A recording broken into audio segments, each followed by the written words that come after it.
Look at you early birds. And have you finished all the pastries? Yeah, of course you have. Did you leave 2 for me? No, you didn't. Okay, thank you. Great to see you all. Hello, everybody, and welcome to RSA House. We're in the great room here. And to those joining us in Japan and around the world, in Japan we should be saying good evening. I hope you've had a very nice day, and we're going to give you, we hope, a very nice evening, at least for the next hour, because after that you're on your own. This is very exciting and technical and technological and what could possibly go wrong, but we are simulcasting, ladies and gentlemen, with our partners at the UK Pavilion at Expo 2025 Osaka. And we are connecting experts here with experts over there to talk about how to make progress in something that it feels like we've been talking about for an awfully long time, namely gender equity. We've got some fantastic speakers here and some fantastic speakers in Osaka. Here with me in the room is Penny East, the CEO of the Fawcett Society, and we also have Sakshi Bansal, the Senior Strategy Consultant and Psychologist working in grassroots for gender and education and also part of the G20 delegation for the UK this year. The whole point of an Expo event really is to talk about universal challenges, and I think gender equity, providing the means by which everyone has a chance to succeed regardless of their gender, is very high on that list, and some would say it needs to be a lot higher. So I'm so pleased that we're talking about this today. Now, to open our conversation, ladies and gentlemen, cross all your fingers, I am going to hand over to our co-chair, Carolyn Davidson, the UK Commissioner General for Expo 2025. Over to you in Osaka, Carolyn. I hope you can hear me. We can see you. Hooray! I think we're all cheering for the technology. But thank you very much, Nina, for that introduction. Good evening, everybody, from a very warm and slightly sweaty Osaka. It's great to be connected with everybody, both in the great room of the RSA, but also around the world as well. Many thanks to everybody for joining. The theme of Osaka Expo 2025 is designing future society for our lives. You cannot design a sustainable future without gender equity and justice. I think we all know that. We're just sometimes not terribly good at putting it into practice. So we are here today to talk about some of the common challenges and opportunities around that. This week, Expo is Peace, Security and Human Dignity Week, so it seems a particularly good week to be talking about this subject. I'd also like to say that it is also Ukraine's National Day today here at Expo. I will introduce our panel members in a moment, but we're very honoured to have somebody from Ukraine on our panel on this, their very special day at Expo. The UK-Japan partnership is the strongest it has been in years. We collaborate on all sorts of things: defence, security, science, innovation, and trade and investment. We're at slightly opposite ends of the global gender gap, but as I said, we share many common challenges and opportunities. We might be at opposite ends, but actually Japan tops education and health practically every year, which the UK does not do. So, we might get some things right, we clearly don't get other things right. So this is an opportunity. And I think what we want to do today is talk about not what doesn't work, but what does work, and see where it is we can learn from each other. So let me introduce our panelists. I'm very happy to be joined by Chika Sudo, who is head of art at the British Council here in Japan, and Natalia Matsenko, who's a Ukrainian curator, art critic, and lecturer. And without further ado, let me pass back to you, Nina, in the great room. Okay, we'll get a glimpse of the panellists at some point, so we're just imagining what they look like. So thank you. But there they are. Hello.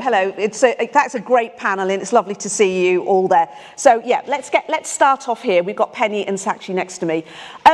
You know, you just heard from Carolyn. It's, you know, how can you have progress without proper gender equity and justice? It's a basic thing, isn't it, Sakshi? Indeed. Well, first of all, Ohio gozaimasu to my colleagues, friends, audience in Japan, and good morning everyone here. My dad spent a long time in Japan, so it's very close to my heart. It's lovely that I've got Osaka in the room. You have indeed. And your question on, or just a comment, right, on it is a very basic thing. We should get that right. Yeah. But I think it is the most basic things that we haven't got right at the moment. So with my work with Arab, working on cities, built environment, infrastructure, you think that infrastructure would just work.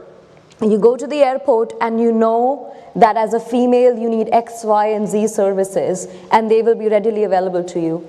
But the amount of airports in the world when they were designed by great architects and designers who didn't think about it, who didn't think about their wives or kids or daughters or sisters traveling with them when they were using these facilities is absolutely shocking to me. Give me an example of that, actually. That sounds worrying and intriguing. Well, not too long ago, we had to rally for the fact that you need baby changing rooms and you need breastfeeding rooms at airports. That wasn't very long ago, and that wasn't a normal practice to have those at the airports. Now, do I choose when the baby needs a change, or do I choose when I need to breastfeed? No. And you spend 14 hours, 12 hours, 3 hours at airports? Of course you need those facilities. A lot of your passengers are women. You think that passenger airlines or airports who want more and more passengers, more and more customers, want to make the money, would think about 50% of the population or more that's trying to travel and have a good time and have a stress-free time like anyone else. But actually airports were designed for business travelers, or for people who are paying for the flight tickets that weren't necessarily women. So shocking. Penny, it's 2025, okay? Why are we still hearing stories like that? Well, it's a very good question. I mean, I think in 2025, it's important to remember there is progress being made, absolutely. And when Labour came to power last year, there were a number of pledges in their manifesto around closing the gender pay gap, around really tackling things like violence against women and girls, where they've got a 50% target. Unfortunately, we still have a huge way to go, but we have seen progress in the last 12 months of government introducing legislation to try and tackle some of these systemic issues that we're talking about today. Things like the Employment Rights Bill has a real focus on things like flexible working, on banning NDAs, which is an absolute win for the women's sector. The NDAs have been used to silence women for far too long, and that's due to brilliant campaigners who have been advocating for those policy shifts over a really long time. As you say, Penny, we have had new legislation, and now companies that employ over a certain number of people are legally required to talk about what the gender pay gap is, and that definitely has had an impact. And I'm just looking at a statistic here that says that 78% of large UK employers still report a gender pay gap in favour of men. So it has had an impact. It's had an impact in my organisation and in my working life, certainly, but I thought the impact would be bigger, I'll be honest. Yeah, and I think actually last year, Fawcett Society found in its own data analysis that the gender pay gap widened for the first time in around a decade in the UK. So it's absolute progress is not linear, right? It's not that every year it gets better.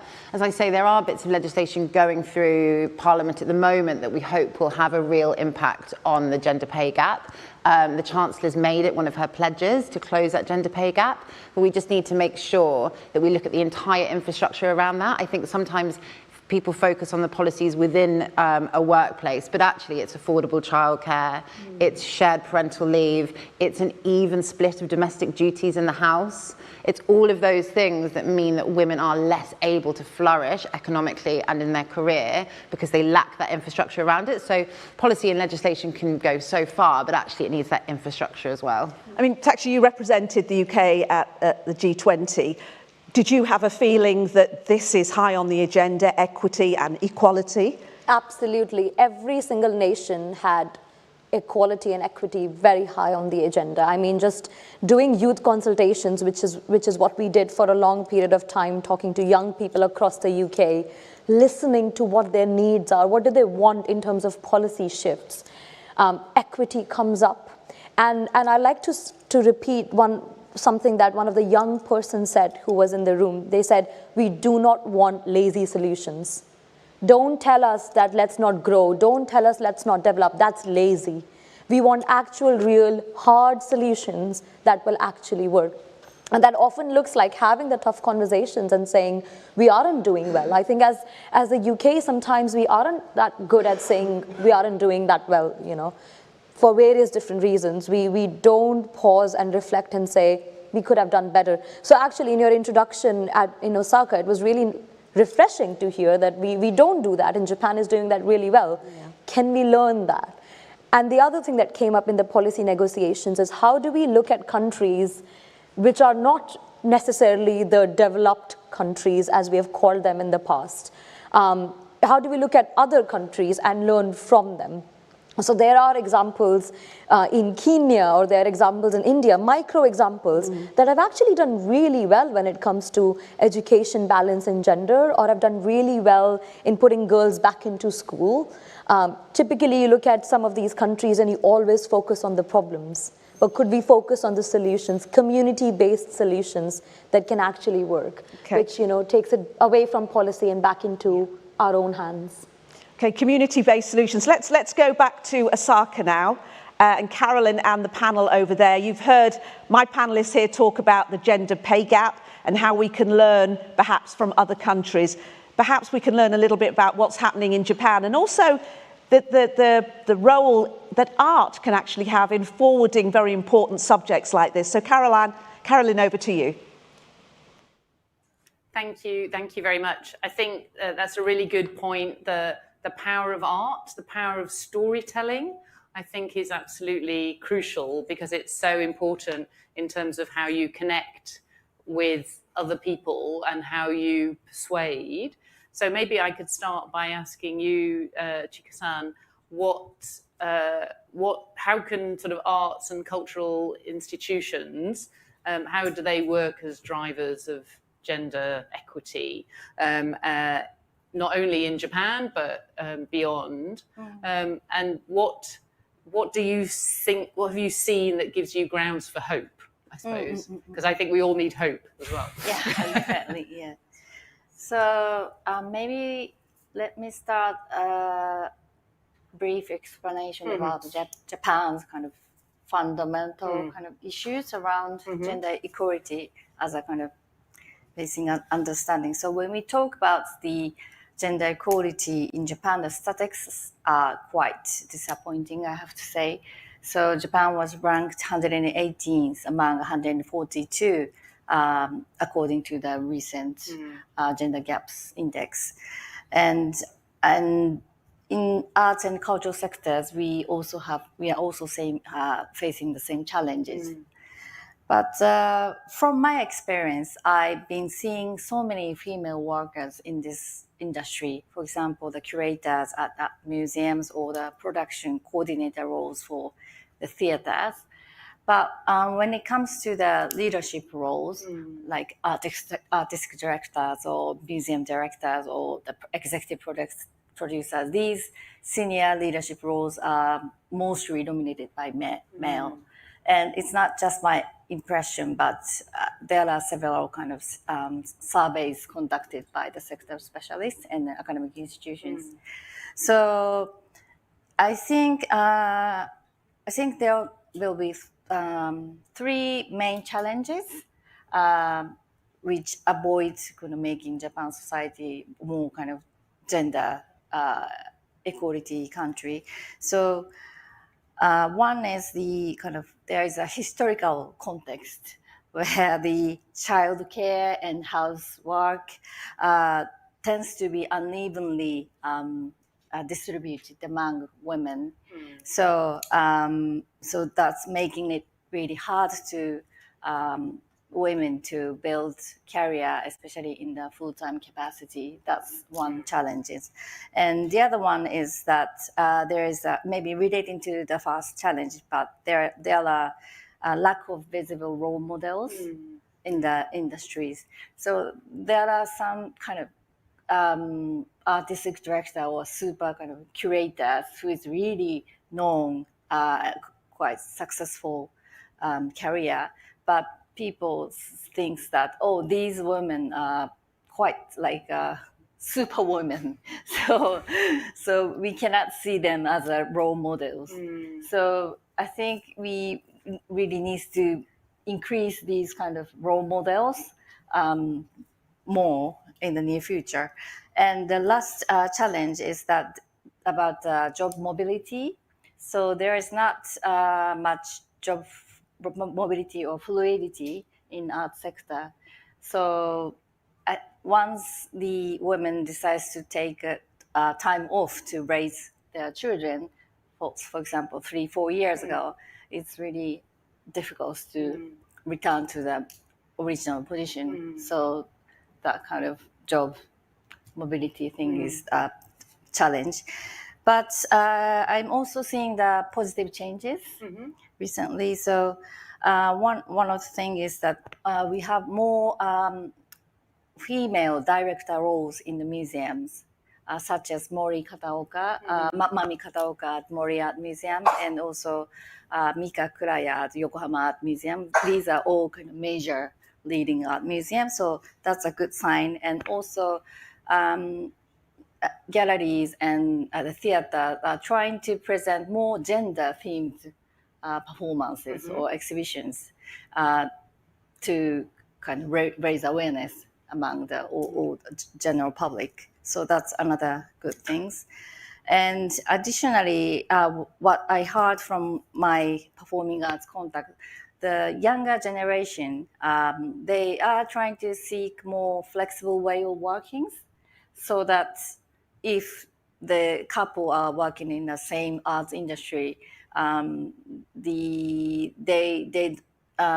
trying to kind of how can I say, they don't want to sacrifice one of the partner's career.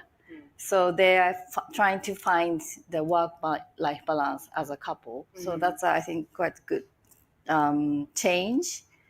So, and as one example, I've heard that the male directors, theater directors, now they some of them are trying to make the rehearsal stage, rehearsal space of the theater more kind of child friendly, so that not just that the director himself, but all the kind of production team who have children, they have a choices to bring their kids to the rehearsal. So, and I've heard that in the end, that whole production itself became really, really inclusive one. So it's really affecting in the kind of production itself. So I think at this stage, these changes are quite small, but once these actions and voices become bigger in the near future, I think these arts professionals or cultural institution can be a powerful driver to make a change in Japanese society. I think you raised a very relevant point there about the director, even if it's a male director, making a more inclusive space. This is not something that we are going to solve by just women coming together and saying we want X, Y. You know, this has to be about equity. This has to be about male and female, and it's about, as you say, about the men being able to bring their kids to work in the same way as the women. You know, we are not. This is not about only fighting for one sector of society. How do you think there is much evidence yet in Japan, in those cultural institutions led by men, of that sort of leadership, or is it still very much something that is being driven more by female leaders and directors? Sorry. So is it do you see more male allies also appearing in the cultural space, or is it very much something that's being driven by the female as I say, directors and curators? I think for younger generations, the male the exhibition, the example I mentioned was yeah. the one, Yeah. male director. Yeah. So they were trying to reconsidering about how their work-life balance, and trying to kind of, how can I say, as a couple, if they are working in the same arts industries, they try to not sacrifice the career of one of them. So I think quite good. Good. Yeah, even small, but I think if these actions or voices become bigger. Thank you. Yeah. Natalia, if I can turn to you, I think, as I said, the power of art is to tell the story. And I felt that very much this morning. We were at the National Day Hall for the Ukraine flag raising ceremony for Expo. We had a performance by Unoka, a Ukrainian band, and the message around resilience, around determination, and emotion, I think that they were able to convey through their music was really strong. So how do you see the role of art in challenging these perceptions or the sort of stereotypes that exist across society? Thanks a lot, Caroline, and very warm welcome, just as you said, like very warm greetings to everyone here in Osaka and at RSA in London. Thank you very much for being here, and I'm really proud to be here. Thank you for having me. And actually what brought me to Osaka, it is my activity as a curator. So it was a great coincidence that now it's all like happening at the same time, and we have a National Day. And I'm grateful to you for mentioning this, of course, and we're grateful for this solidarity, like to many countries, many people around the world. What brought me to Osaka, I am co-curating here an exhibition of 30 contemporary Ukrainian artists that is called Homeand. And it's taking place at the Romania Pavilion. They are hosting it as an immersive experience. So if you have time, you're very welcome to attend. And this exhibition, it's actually for me one of these examples, because what I really like from the start of this conversation, it's this practical focus, because I think, as Nina mentioned already in the beginning of the conversation, it's like it's so long that we're having these discussions, we're speaking about this, but it's really nice that we can speak about action and we can do action, and we have practitioners who are really acting to make some change and not only to speak about it. It's like possibility. And so for me also this question, it's very practical, and my curatorial practice, it's very much about this. I think that the work of the curator, it's something that gives you this power, this possibility to highlight, to empower the voices that maybe are underrepresented somehow. And I think for these women voices, it's something very relevant.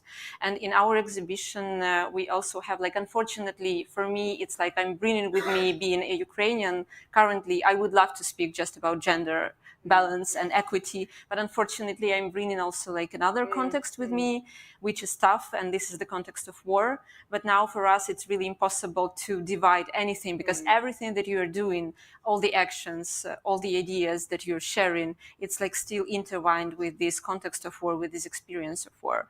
And basically the arts are now for us both the instrument for women to to fight for their rights, or like to work for their rights, to be in dialogue, because basically, as was already mentioned, the changes are happening. So luckily we have this opportunity to be in dialogue sometimes, not just to fight, and that's also precious. But on the other hand, war, of course, it's something like, it's a very brutal thing from the point of view of social environmental systems. It's a catastrophe in which you still have to survive and to act and to persist. And art in this sense is a very powerful instrument, which sometimes might seem helpless, but then if you continue, if you persist in this, then you understand that it works.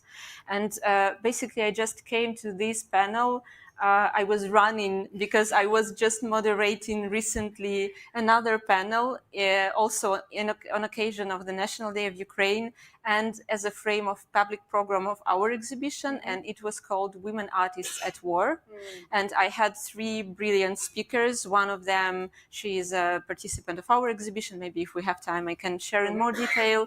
Another one, she's a cultural manager and one of the people who made the Ukrainian pavilion at Expo Osaka. And another one, she's a combat veteran. So she went voluntarily to the front line, like to fight for her country, but she's also a person with a cultural background. And we've been speaking with them, how was it for them? And what is the function of arts for them as women facing the war? So basically for me, it now feels so like naturally now to dive into this conversation. And I could say that now from my own experience and for example, our exhibition that we're having here, we have the stories of very powerful women artists that are facing the war right now, but they are still like continuing to work to share their stories globally as artists, as women, as Ukrainians. Like each of them, of course, has their own accents and perspectives. And some of them have never positioned themselves as feminists, for example. But then one of these artists, she went also like the same as Hanna, whom I just mentioned. We also have in our project an artist named Sofia Pomahaibo, who just went when the full-scale invasion started. She went to the army, and now she cannot continue her work as an artist, but what she's doing now also as a creative person, as a person with these like really flexible way of thinking, finding solutions, making the change. She's really now fighting for her rights as a woman in the army, which is, I guess you all know, is one of the most patriarchal systems in the world.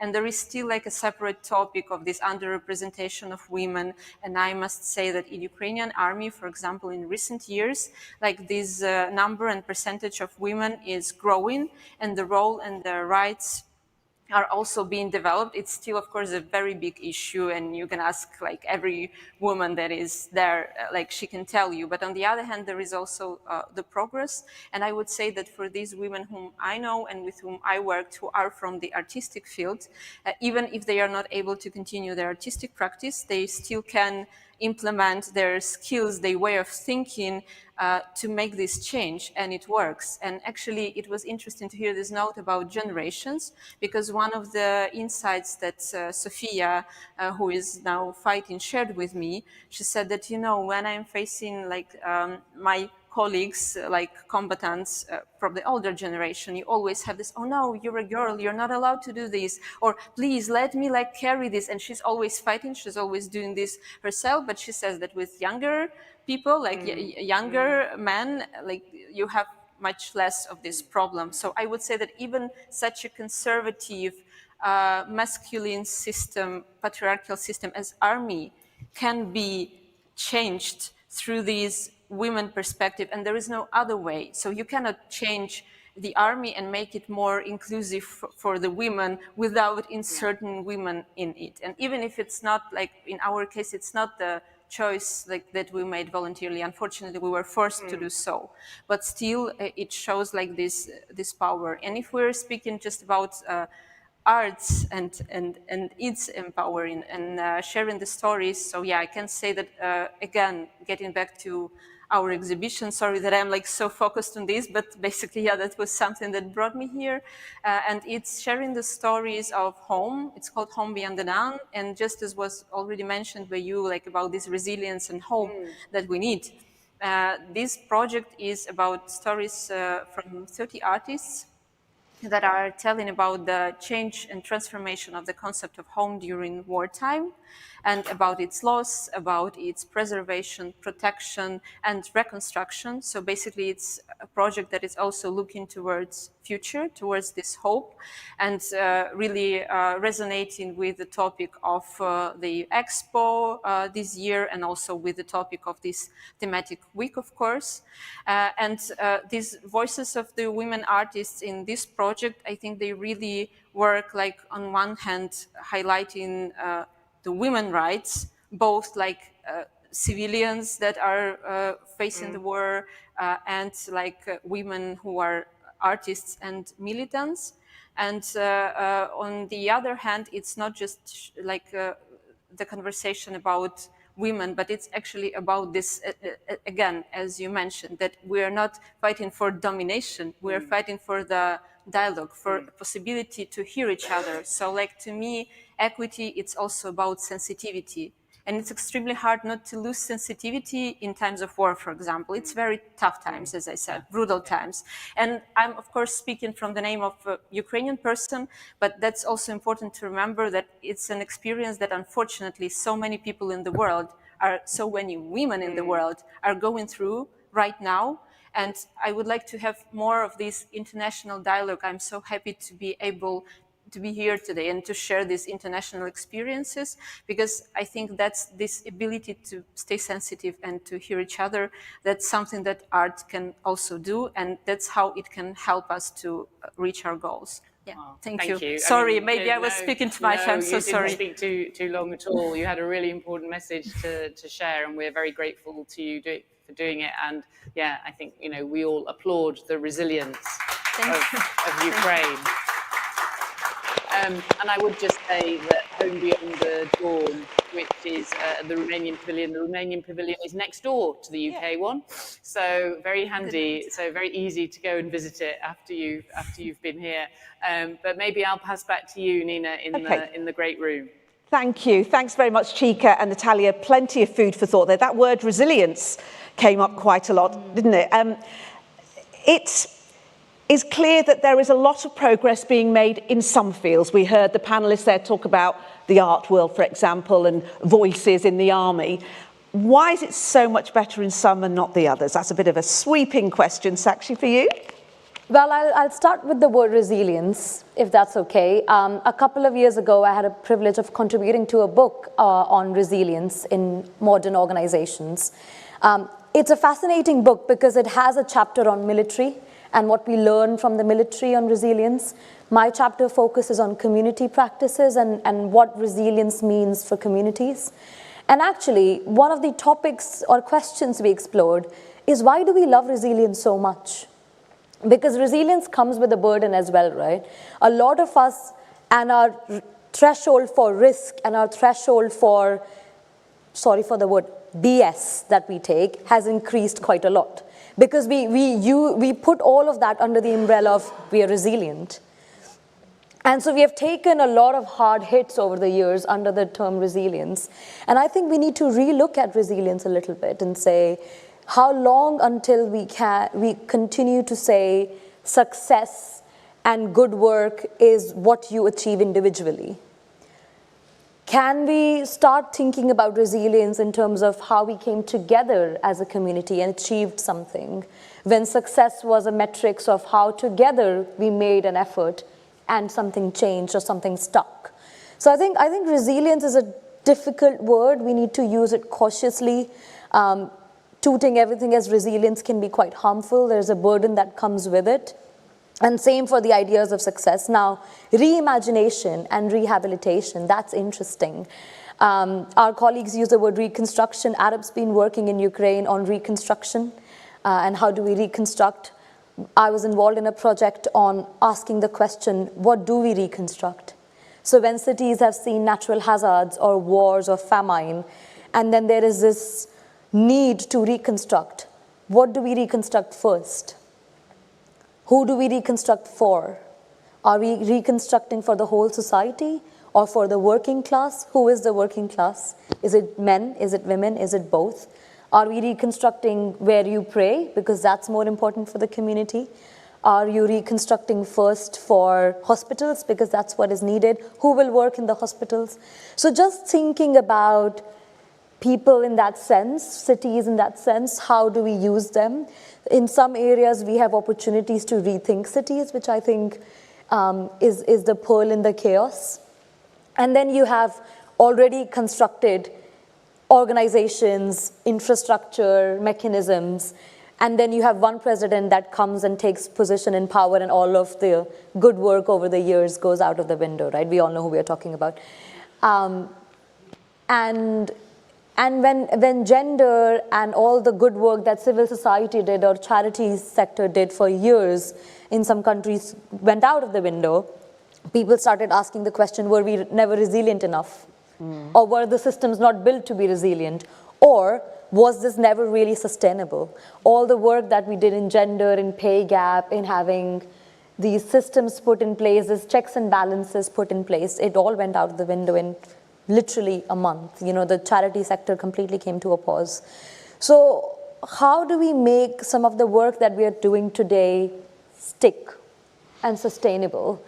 And I always go back to the idea that when we started sort of designing, for example, as I said in the beginning, these airports, the engineers, the architects, the designers, or when you talk about AI and, you know, the technologists or economists that were sat together in one room to create these solutions, we did not have psychologists in the room. We did not have anthropologists in the room. We did not have activists in the room. A lot of siloed work existed to create solutions that weren't solving anything, or they weren't considering intersectionality, or they weren't considering human behavior, or they weren't considering history and art and culture and everything else, you know, ecology. So you're saying there needs to be women in the room? There needs to be all sciences, all disciplines, all genders in the room. I mean, do you think, Penny, that having that idea of having women in the room, I mean, it puts a lot of pressure on the women in the room, doesn't it, really, in a sense that, you know, that we have to drive it. And that might be part of the issue, that it can't just be left to, you know, the minority group in the company, if you like, to make the change. I think that's absolutely true. And I think particularly in a UK context, we're talking about a real backlash against equality and diversity within workplaces, that mindset shift of kind of people criticising the fact that there are EDI roles, that there are EDI strategies. We've seen a lot within public services and local government, a very vocal criticism of those kinds of roles. And I think it's really important that it's not just women that stand up against that backlash, to say that actually equality, diversity and inclusion strategies and indeed professionals are playing a very vital role within those services.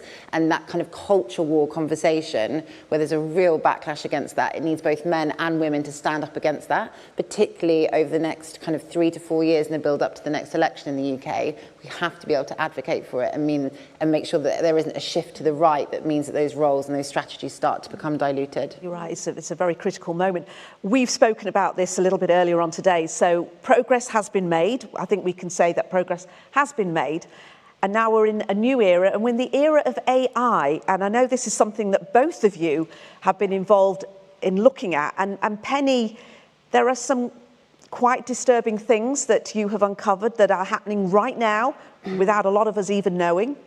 Yeah, definitely. I mean, I think with AI and gender, a lot of the conversation over the last recent years have been on direct harm, so things like deepfake pornography, which is absolutely abhorrent. There is a lot of change going on to try and get the legislation to catch up with those changes.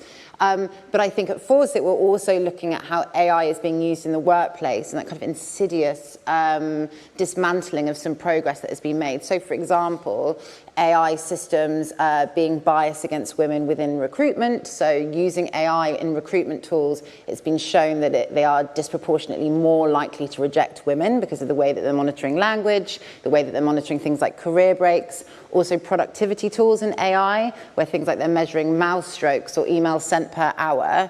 That is very hard to see how that continues while also advocating for flexible working, understanding that women and indeed men have caring responsibilities and how to create inclusive workspaces. These things feel contradictory. The other thing that we're very concerned about at Fawcett is also particularly in public services and the NHS, this real move to AI automation and what happens to the workforce that are going to lose their jobs as a product of that. It's not to say that AI is bad, but it's just to say that there needs to be plans in place for workforces that are disproportionately held up by women. What happens to those women who will lose their jobs when AI automation? I mean, in the NHS 10-year plan that just got published a few weeks ago, it said that they want every hospital in the country to be AI automated within the next decade. there has to be a work plan for that. There has to be looking at the NHS workforce, which, as I say, is disproportionately held up by women. What is the plan there? So I think with AI, it's very complex. There's lots of different elements. It's used in lots of different ways, but we need to make sure that gender bias, which exists within those data sets and exists within those tools, isn't being further embedded, because it's essentially being disseminated far too quickly without the necessary safeguards and without the necessary experts in the room who will be looking at it through that intersectional lens. We need to talk about that a lot more, I think, don't we? I mean, you have been involved in a project, actually, where you've spoken to a lot of young people about AI and its impact in the world and what they want for it. Is this notion of making sure that gender equality is still very high on the agenda, is that still something that people of that generation are aware is an issue and needs to be addressed and they need to be across? Is that what you found? Absolutely. Their understanding of AI is fabulous, right? They inherently understand what all, and some of us actually feel a bit fearful of or a bit unsure about. Yes. I think it was very clear that we all want ethics and governance around AI, and that to be discussed and talked, and there is no perfect solution as of now. How do we govern something that we don't even understand? And how do you ring fence it? Should we ring fence it? There's a larger debate around who should control AI and the deployment of AI. Is that government? Will that be restricted to the public access? You know, currently we have free access to AI. Will that be restricted in the future? And that, again, disproportionately impacts people who are in power, disproportionately men, who will then get access to a very powerful tool that women might not have access to. So it's not just about the harmful impact of AI, but also the use and the access to such a powerful system in place. Now, it's interesting because a lot of the challenges with AI that we currently face were built 10, 20 years ago. Right? AI was trained to be biased because of the materials, the media, the learnings that existed 10, 20 years ago, which it has used over years to train itself. So one of the things we can start doing today is to put the right research, media, and content out there. Just by ourselves. What are we producing? What are we consuming? What are we suggesting is the right thing to read and not read is so much more critical than ever, because it's not just us consuming it, it's AI systems consuming it, and it will live in their brains forever. It will train them forever. It will multiply forever. So I think there is absolutely that on what we're consuming and putting out there. I think the second with young people is pornography is a big one that UK has been advocating for against the use of deepfake for pornography, and actually we are working with other countries as well to understand what the implications are and how do you actually safeguard our young children and population and anybody actually against it. So absolutely top of the agenda, but I think we need to include young people in the education of it. A lot of policies, funnily enough, are aimed at educating young people about AI. I think they can educate us about AI. Yeah. And policies aren't worded like that. They don't think about that, which I think is absolutely shocking.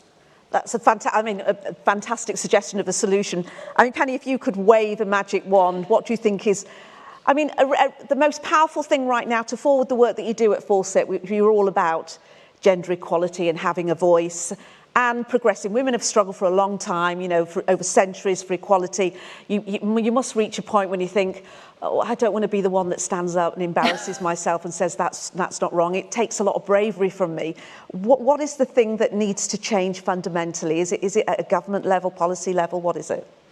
I think, wow, what is that? I mean, that point about bravery, can I just say, when I actually took this job, I've only been chief exec for a few months, and I actually had other kind of female campaigners who have been doing it for much longer message me to say, be prepared for what you're going to get online. So, and actually, I was chatting to a researcher only a few weeks ago who's a counter-terrorism expert, an academic at the LSE, and he's now looking at misogyny, and he says he gets more threats and more aggressive and threatening emails and messages than he ever did when he was looking at anything around counter-terrorism. So I think, sorry to depress there, but I think that point about bravery and that point about it can't be up to women to continue to stand up and advocate, because actually there's nothing a misogynist loves more than having a go at a strong woman. And actually, feminists standing up and speaking, it's like bees to honey, you know? And so it needs male allies, it needs men to stand up. It can't be a women's issue to solve, not just because it's not morally right, but also because it's ineffective.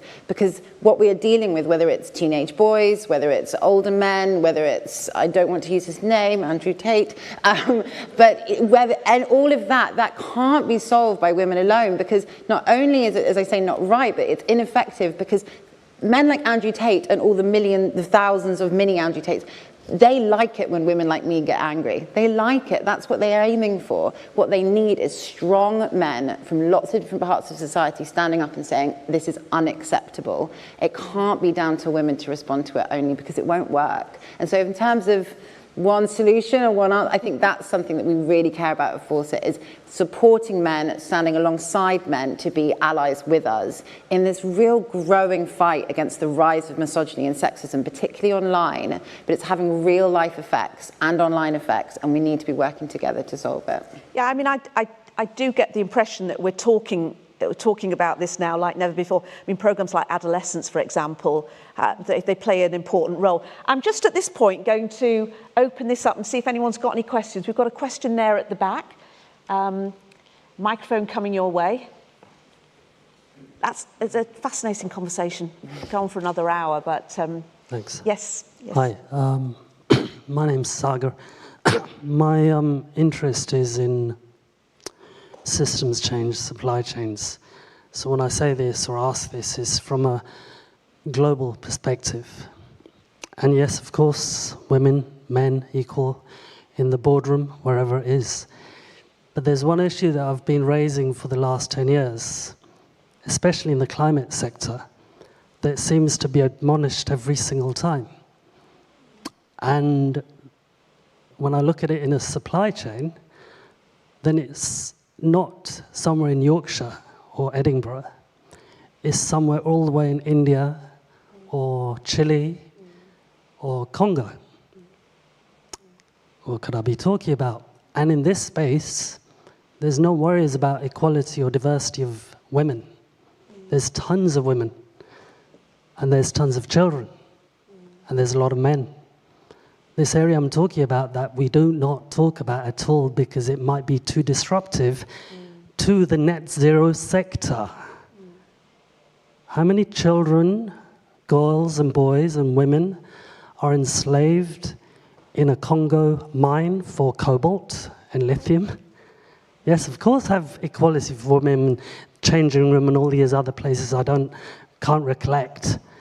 But when you've got hundreds of thousands of men, women, and children, where there's no issues of gender equality, in a mine in Congo and all other parts of Africa and Chile and possibly India, where the Adivasi tribes are, and we're talking about this stuff, and I was like, yeah, of course, talk about it. But you've got women and girls who are then taken through sex and slave labor trafficking. So if we're talking about pornography, fine. But we are not talking about these children and the women and the girls who are taken through the labor and sex trafficking to mine the minerals that we need for this Green New Deal. Okay, well, 10 years later, I'm shocked that we don't even talk about it. Let's take a response. That just highlights how vast this subject is and how different and difficult it is globally to get a handle on it. And Sakshi, I know you've done a lot of work abroad with different communities. Yeah, Sagar, thanks for that. Did I get your name right? Sagar? Yes. Nobody, I think, can stand up here and disagree to that.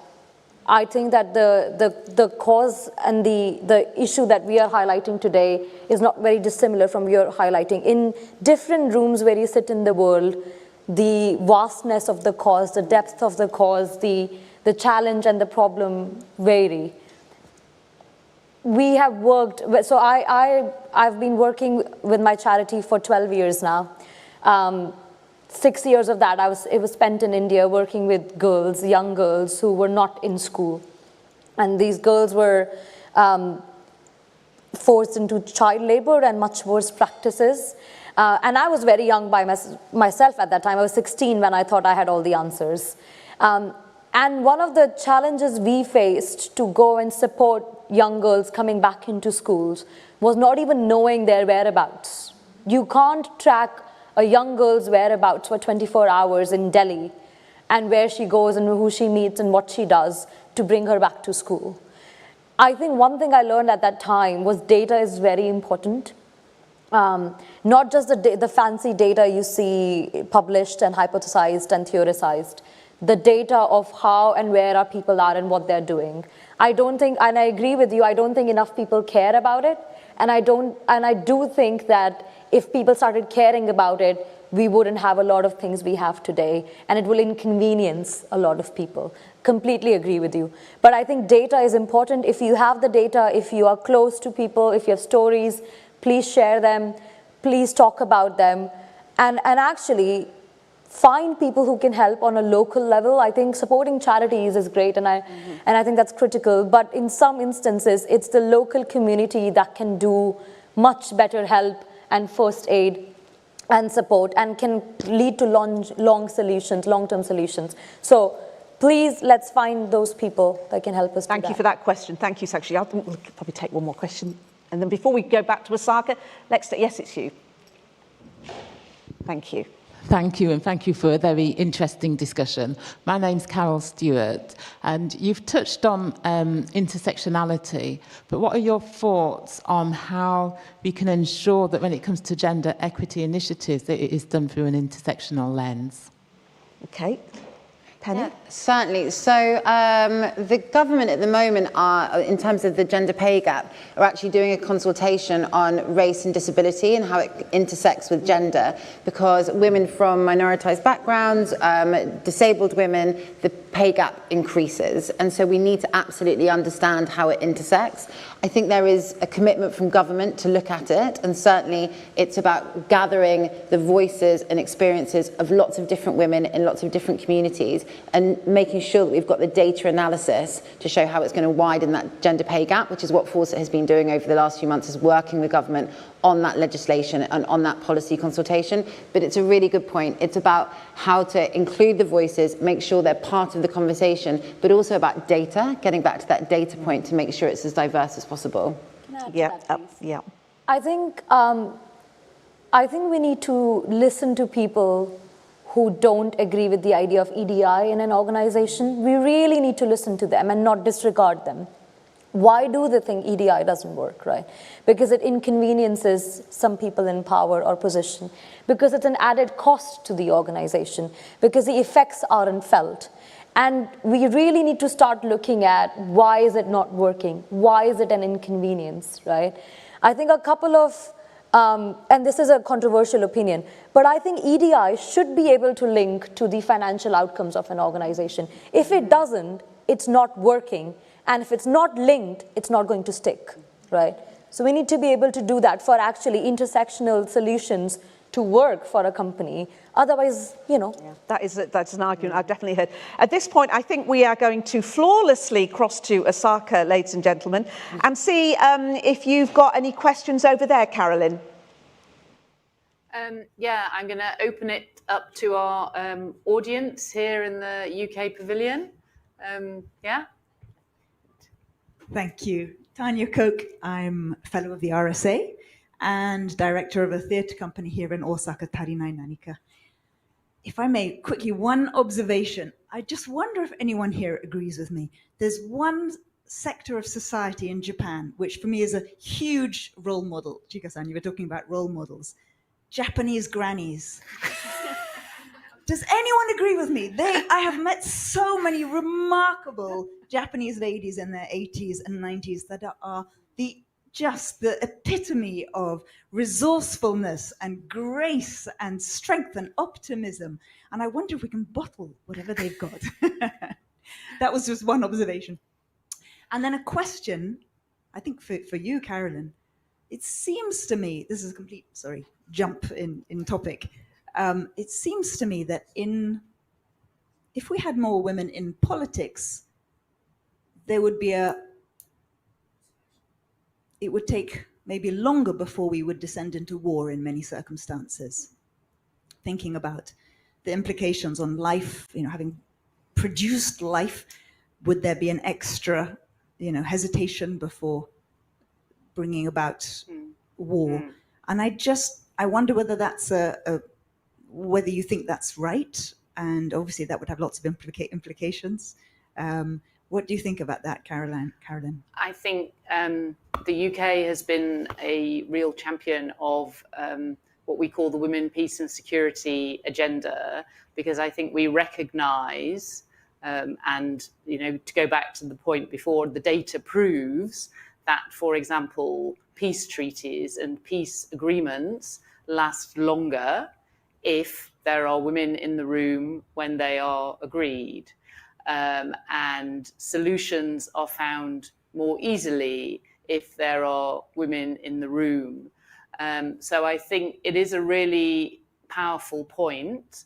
And I think there was some data research a couple of years ago about the number of peace agreements that were signed or agreed that year, and the proportion of them that had women or women's groups involved in them was woefully low.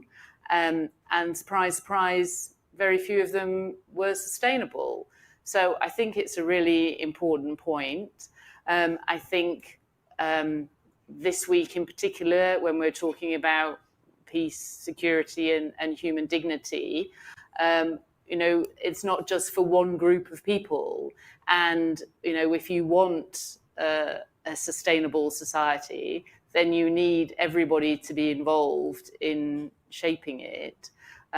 So I think, it's something that we have done a lot of work on. We've worked with UN Women, for example, and we've worked with other UN organizations on this. And it's something that, I think it is recognized. But I don't know whether, Natalia, you have any thoughts on that, given your perspective from where you come from. Yeah, thanks a lot. Thank you for this note and for your comments. Actually, that's a very relevant topic. And I would say that, to me, I think it's really important that we have these numbers, that we have this data. Because if we would speak just from the perspective of some stereotype or prejudice, that of course, the war is a male thing, and it would not be war there if only women would rule the world.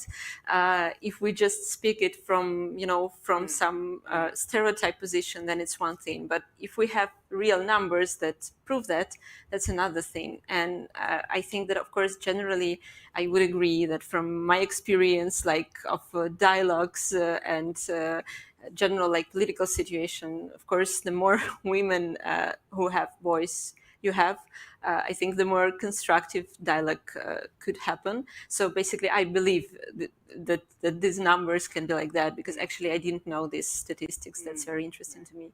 And what would be a small note from my side also to your comment about grannies, because I can say that I heard a lot about actually Japanese grannies, and because my professor at the art academy when I studied, she's a Japanese, so she spent her whole life searching about Japanese culture. So she was telling us a lot, and I'm happy finally to be here physically. And I can say that, for example, in Ukraine, in my background, our grannies, it's also absolutely fantastic role model. And my granny is not alive anymore, but she came through the Second World War. She survived it. And as many people of this generation, they had this experience also. So basically, those of them who stayed, these women, there were examples of extremely powerful women. And these generations will always, for us, this some kind of role model, of course, traumatized, just as we will be now. And we were sometimes laughing, that we will be now these grannies that someday we'll tell to our kids and grandkids, and they will be like, oh my God, this granny again telling these stories from her youth in war. But it will be like that. And I can say that in general in Ukraine, women, they are powerful traditionally. Also, if you like take a look into traditional culture, like folklore. So for us, it's rather something that we have to regain somehow, like maybe not really start from zero, but just to fix it on a new level of like contemporary society, in which, as was already many times mentioned today, like it's important to have this dialogue, to have a shared action, not only to have this like resilience all alone, but to share it all together, all genders actually. So yeah, thank you. So I think we need to go back to the great room. Before we do, Chika-san, any thoughts? I mean, you talked about the younger generation being powerful for role models. We're now talking about the older generation also being great for role models. How do you see it in Japan? Yeah, there are some kind of older generation who kind of were pioneering and building their own careers or pursue their what they want to do. So these we have, as she said, we have such a powerful women as a role models. But in a reality, most of the female working in not just the arts and culture sector, they are really struggling to find how can I say the cross role models. Yes. Oh, if she became that take that leadership role, then I can also think to considering to, the promoting to that position, that kind of thing. So so to do that, probably I think in the government or bigger companies in Japan, they have some called quota system. Quota system. So something similar can be maybe it's worth trying to get that kind of system in amongst arts and culture sector, and also some job like system that allow job sharing or flexible working, so that the women can continue their career. So that kind of system change will more needed in Japan, I think. Well, I think you are clearly a great role model for people working in the arts and culture here in Japan. And so I'd just like to thank both my panelists here, and then pass back to Nina in the great room. Thank you, Carolyn. Thank you, Chika and Natalia. And we all have to go out and get a Japanese granny, apparently. So I'm really sorry. That's all we've got time for, really. So big thanks again to Carolyn, the Department for Business and Trade, and the UK Pavilion team for sharing in this really fascinating conversation. We could have talked for ages, couldn't we? We've all got to get to work and stuff like that. We have heard today that, sadly, gender inequality does still exist in power, pay and policy, but we've also heard that stuff is changing, data transparency, things like that. They are having an impact. Things are getting better. We are talking about it. Now we need to start talking about our new AI world, which I must confess leaves me absolutely confused, and which I know I need to apply myself more, because there is some very serious stuff happening in terms of gender in that particular field. I want to thank you all for my in-person audience and our online audience as well for joining us here today. Please follow RSA and UK at Expo channels for your future events, and above all, thank you for all your support. Thank you for your questions. Sorry we didn't have much of an opportunity to take many more questions, but it's been great having you here. Plenty of food for thought. Thank you so much to Penny and Sakshi. Brilliant stuff. Thank you. Have a good day.